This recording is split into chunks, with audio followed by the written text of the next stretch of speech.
નમસ્કાર, આપ જોઈ રહ્યા છો નેશન પ્લસ ન્યૂઝ. હું છું આપની સાથે હેતલ ભગત. વડોદરાના કમાટી બાગને અડીને વહેતી વિશ્વામિત્રી નદીનું પાણી ઝૂમાં પ્રવેશતા 12 સસલા અને 4 શાહુડીને સલામત સ્થળે ખસેડાયા છે. વડોદરાના કમાટી બાગને અડીને વહેતી વિશ્વામિત્રીનું સ્તર વધતા કમાટી બાગના પ્રાણી સંગ્રહાલય અને પક્ષીઘરમાં પાણી પ્રવેશ્યું છે, જેથી ઝૂ વિભાગ એક્શનમાં આવ્યો હતો. ઝૂ વિભાગ દ્વારા કેટલાક પ્રાણીઓને પણ ઊંચાણવાળા ભાગમાં લઈ જવાયા હતા. પાલિકાના ઝૂ વિભાગ દ્વારા વિશ્વામિત્રીના સ્તરનું સતત મોનિટરિંગ કરાય છે. વિશ્વામિત્રી નદીની સપાટી ગુરુવારે 29 ફૂટ સુધી થતા ઝૂના હરણ, સસલા અને સાહુડીના પિંજરામાં પાણી પ્રવેશ્યું હતું, જેને લઈને 12 સસલા અને 4 સાહુડીને સલામત સ્થળે ખસેડાયા છે. ત્યારે હરણના પિંજરામાં ઊંચાણવાળા વિસ્તારમાં હરણ જતા રહેતા હોવાનું ઝૂ ક્યુરેટર ડોક્ટર પ્રત્યુષ પાટણકરે જણાવ્યું હતું.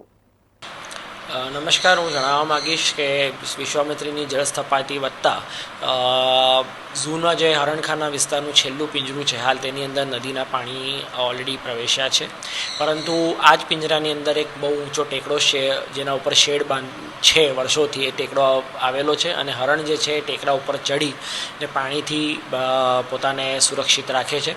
આ પિંજરાની અંદર આ વાડાની અંદર અત્યારે લગભગ 20% જેટલા પોર્શનમાં ખાડામાં પાણી છે, પરંતુ મોટાભાગનો વાડો હજી કોરો છે અને જેમાં પ્રાણીઓ સુરક્ષિત રીતે ફરી રહ્યા છે. અમુક ભાગમાં એ જ વાડાના નદી બાજુની એક દિવાલનો પોર્શન પડી ગયો છે, પરંતુ એને ચેનલિંગ બાંધીને અમે સુરક્ષિત કરેલો છે.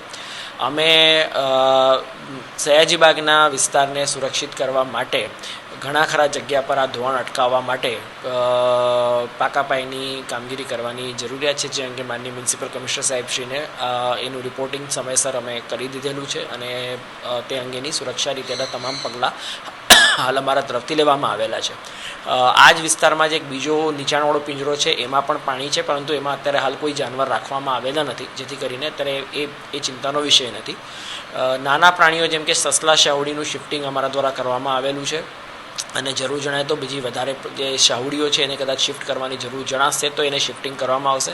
પક્ષીઓના પિંજરાઓમાં ઊંચાણ મળે એ માટે તમામ લાકડા અને પાટિયા ને એ બધા બંધાવવામાં આવેલા છે, જેથી કરીને પક્ષીઓ જે છે ઉડીને સુરક્ષિત રીતે જઈ શકે છે.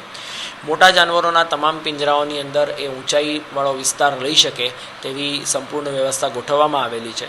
આપણું ઝૂ જણાવવા માગીશ કે ફ્લડ પરિસ્થિતિને ધ્યાનમાં રાખીને જે તે સમયનું પણ ડિઝાઇન એવું કરવામાં આવેલું છે અને હાલ આપણે જે પણ નવા પ્રોજેક્ટ લઈએ છીએ એમાં પણ આપણે ફ્લડ પરિસ્થિતિ HFL ધ્યાનમાં રાખીને આપણે પિંજરાની ડિઝાઇન અને પિંજરાની અંદરની વ્યવસ્થા ગોઠવીએ છીએ કે જેમાં પ્રાણી પક્ષીઓ પોતાની જાતને પાણીનું સ્તર વધે તો પોતે પોતાની જાતને સુરક્ષિત કરી શકે તેમ છે. ઝૂ વિભાગના કર્મચારીઓ રાતે દર કલાકે રાઉન્ડ સ્થિતિનો તાગ મેળવ્યો હતો. કેમેરામેન નવનીત પરમાણી સાથે Satyam Nevashkar, nation plus news, Vadodara. સમાચારોના સતત અપડેટ મેળવવા માટે અમારી નેશન પ્લસ ન્યૂઝની યુટ્યુબ ચેનલને સબસ્ક્રાઇબ કરો, બેલ આઇકન દબાવો અને જોડાયેલા રહો ફેસબુક, ઇન્સ્ટાગ્રામ અને ટ્વિટર પર.